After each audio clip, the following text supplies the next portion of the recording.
Hi, welcome to this video and welcome to my channel. My name is Emma and today we're going to talk about my NaNoWriMo 2021 experience.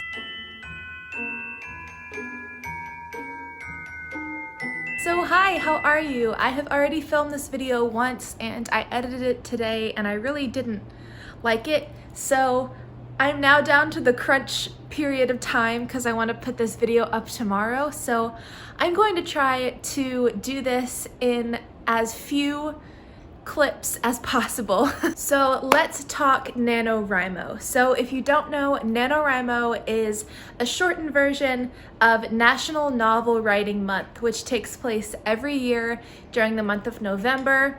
NaNoWriMo is run by a nonprofit company. They also run a summer program called Camp NaNoWriMo. They have several like NaNoWriMo events for young writers throughout the year, but the November month, NaNoWriMo is the main event. So basically with NaNoWriMo, you sign up online and you join this community of people who are also writing novels during November.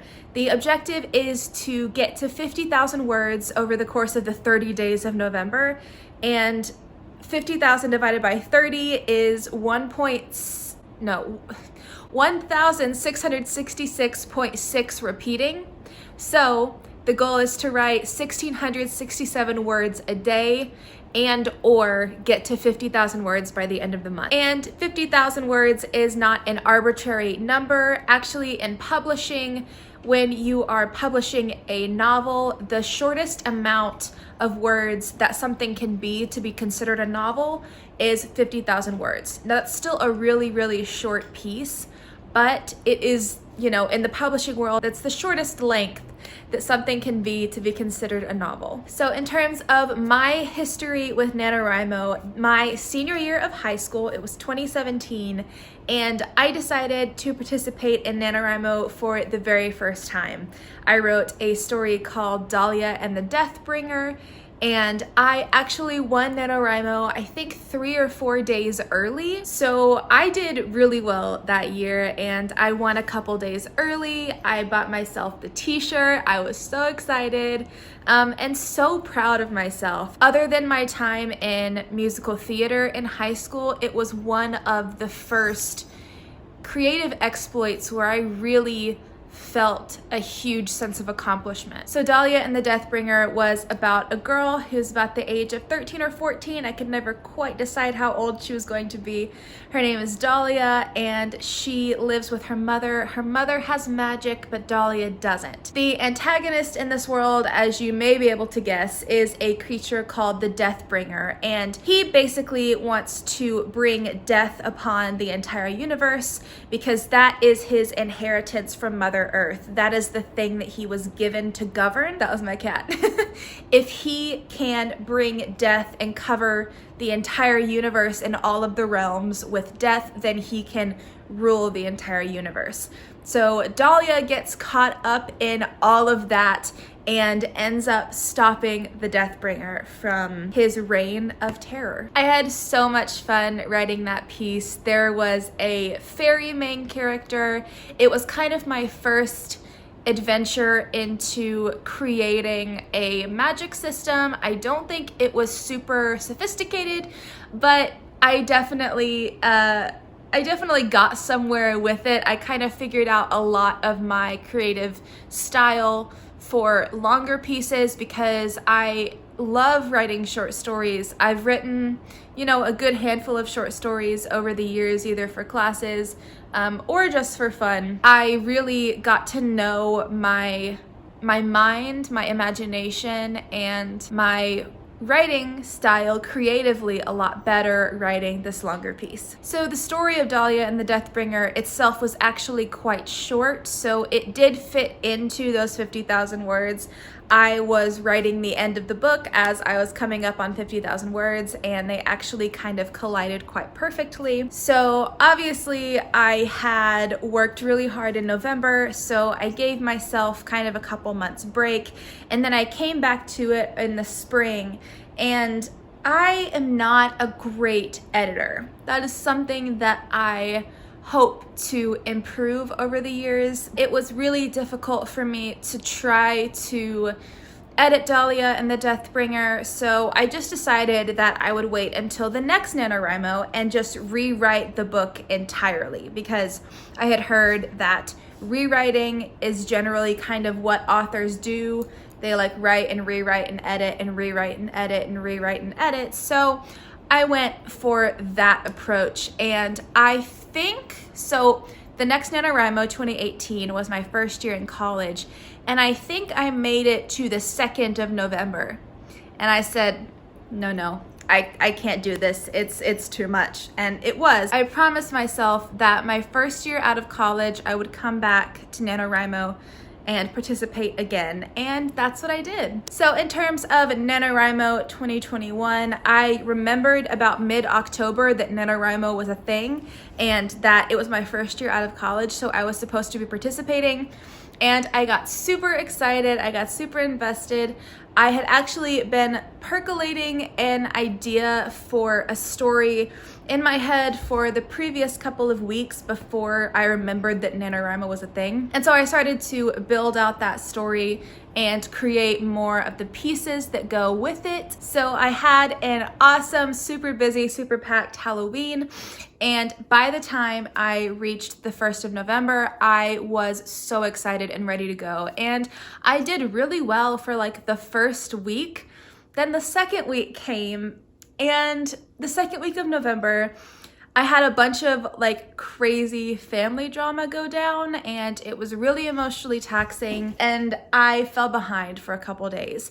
So it is hard enough to catch up if you miss one day of NaNoWriMo, but missing like 4 days really just set me back. Then that weekend, I went to the Renaissance Fair, which kind of also put me out of commission for the weekend.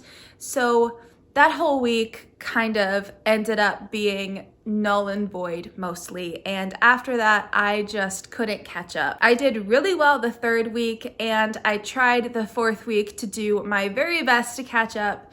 There were days where I would write like 5,000 words in one day, which is super uncommon for me. The thing about that is that with creative writing, I am very, very slow. With academic and professional writing, I'm very fast. But with creative writing, I'm much, much slower. And so I just wasn't able to catch up. Even when I would spend, a Saturday writing 5,000 words, I still never caught up. And I ended up not making it to 50,000 words. I actually made it to 40,000 words, and I still am so proud of the work that I did do over the course of November. The other reason why I couldn't catch up was because I had planned out about 40,000 words of material, and I knew that what I had planned out wasn't going to make it to 50,000 words. I wasn't sure exactly how far it was going to go, but I knew it wasn't going to make it to 50,000 words, but I figured that I would have plenty of time and energy and all that. Foolishly, I thought that I would have plenty of time and energy to plan further as I went along, and that was just not the case. So I want to talk a little bit about the story that I wrote. I made it from the beginning to about the midpoint of the story in those 40,000 words. And the working title that I had for the book was Which Witch is Which? Because the book was just full of witches, and I was trying to come up with something to call it because I didn't know what the title would be. And I was like, that's funny. But then I did have a title that is kind of like a secondary working title. I wasn't sure if it should be the title of the piece as a whole, but it was a title that I liked, and it was The 10th Life of Lorelei Graves. So my main character, Rowan Porter, is a hereditary witch, and she is primarily a diviner. So she reads tarot. She has like a little business where she reads tarot online for clients. Juliet. She loves spellcasting, moon magic, all those kinds of things, but she comes from a very strong line of tarot readers. And coming from a long line of witches, she also comes from a long line of very strong women.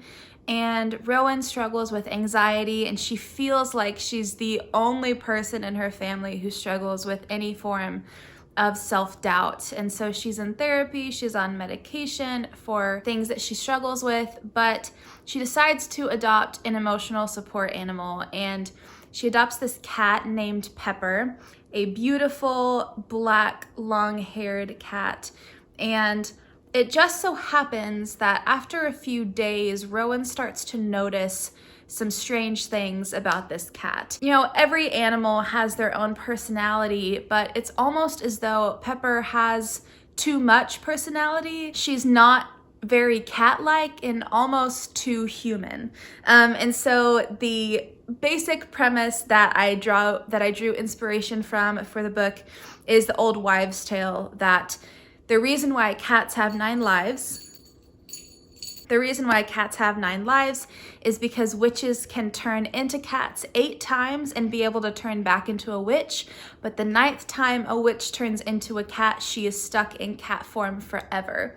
So it just so happens that Rowan may have accidentally adopted a witch trapped in a cat's body as her emotional support animal. So I had a ton of fun with the 40,000 words that I did write.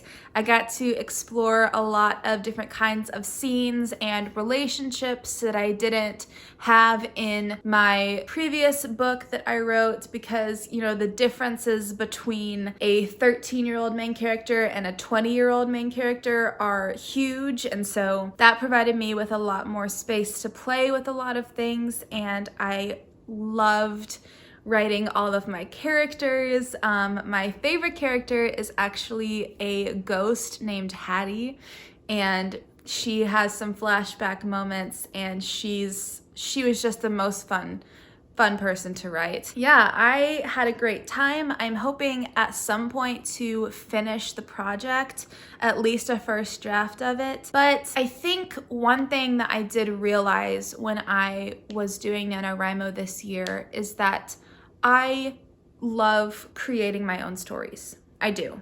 But more than that, I love creating things about stories that I love. It brings me a lot more joy and fulfillment to talk to people about books that I like, or books that they like, or make YouTube videos, or do any of the number of things that are surrounding the hobby of reading and falling in love with the story and then sharing it with people. I think that's what I love more than creating my own story to be read. And I think that was a huge thing to learn, because I am still very much on a kind of career hunt. I have no idea what I want to do with myself, and I am trying to kind of give myself the space to breathe and let my kind of natural talents and interests bubble up to the top. Learning that was really helpful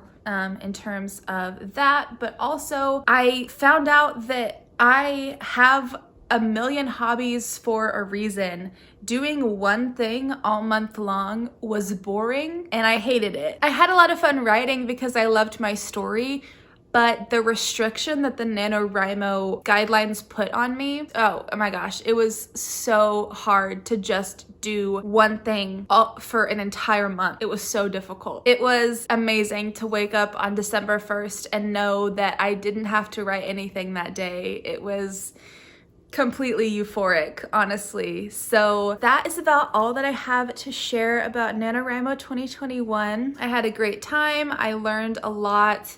I wrote 40,000 words of a work that I am really proud of.